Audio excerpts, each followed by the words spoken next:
Assalamualaikum teman-teman. Kembali dengan saya Desi Wulansari dari KKN IKDR kelompok 88. Kali ini kita akan belajar mengenai pertumbuhan dan perkembangan pada tumbuhan. Nah, makhluk hidup baik itu manusia, terus hewan, serta tumbuhan itu akan mengalami yang namanya pertumbuhan dan perkembangan. Nah, yang pertama kita akan membahas tentang pertumbuhan pada tumbuhan. Apa sih yang dinamakan itu pertumbuhan? Nah, pertumbuhan adalah bertambahnya ukuran atau volume serta jumlah sel secara irreversibel atau tidak dapat kembali ke bentuk semula. Nah, salah satu fase atau tahap pertumbuhan itu adalah dari proses perkecambahan. Nah, yang dinamakan perkecambahan itu adalah tumbuhnya embrio dalam biji secara perlahan menjadi suatu tumbuhan yang dewasa. Nah, perkecambahan ini dipengaruhi dua faktor, yaitu faktor eksternal dan faktor internal. Nah, faktor eksternalnya itu ada kadar air, ada suhu, ada oksigen, dan cahaya. Nah, faktor internalnya ada hormon, ada kematangan embrio, dan sifat dormansi biji. Nah, ada yang tahu dormansi itu apa? Nah, dormansi adalah waktu di mana biji itu beristirahat atau tidur, tetapi biji itu tidak mati dan juga tidak hidup. Selanjutnya, berdasarkan letak kotiledonnya, perkecambahan itu dibagi menjadi dua macam tipe perkecambahan. Yang pertama adalah tipe epigeal. Perkecambahan epigeal adalah pertumbuhan memanjang dari hipokotil yang menyebabkan plumula dan kotiledon itu terdorong tumbuh ke atas permukaan tanah.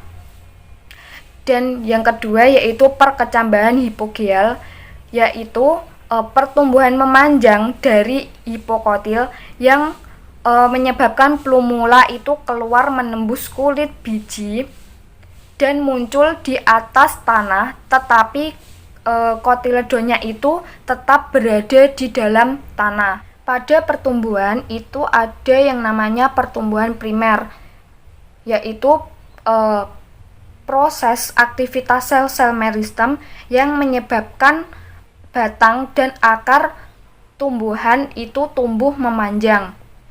Nah, setelah mengalami pertumbuhan primer, selanjutnya tumbuhan itu akan mengalami yang namanya pertumbuhan sekunder. Nah, pertumbuhan sekunder merupakan aktivitas kambium atau titik tumbuh sekunder yang membentuk xilem dan floem sekunder.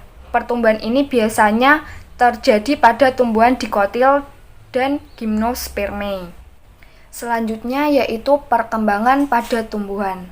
Nah, apa sih yang dinamakan perkembangan pada tumbuhan? Nah, perkembangan pada tumbuhan adalah proses pertumbuhan dan diferensiasi individu sel menjadi jaringan, organ, dan individu tumbuhan. Atau perkembangan pada tumbuhan adalah proses kedewasaan pada tumbuhan itu.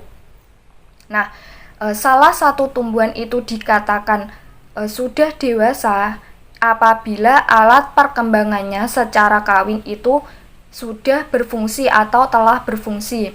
Misalnya, tumbuhan itu mampu berbunga dan tumbuhan itu juga mampu berbuah. Itu yang dinamakan perkembangan.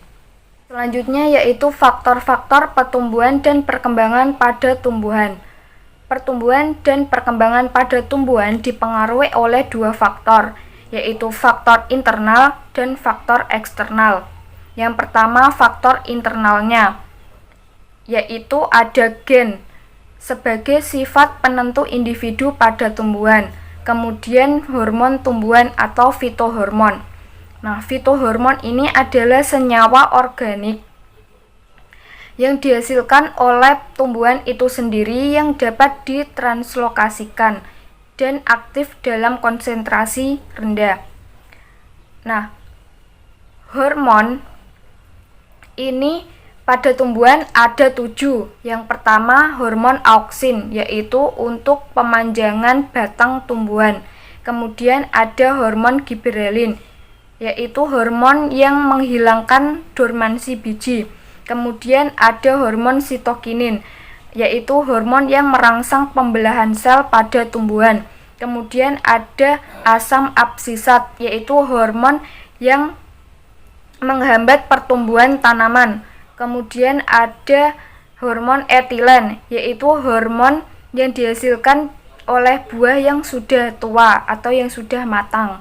Kemudian ada asam traumalin, yaitu hormon yang merangsang pembelahan sel-sel di bagian tubuh tumbuhan yang mengalami kerusakan.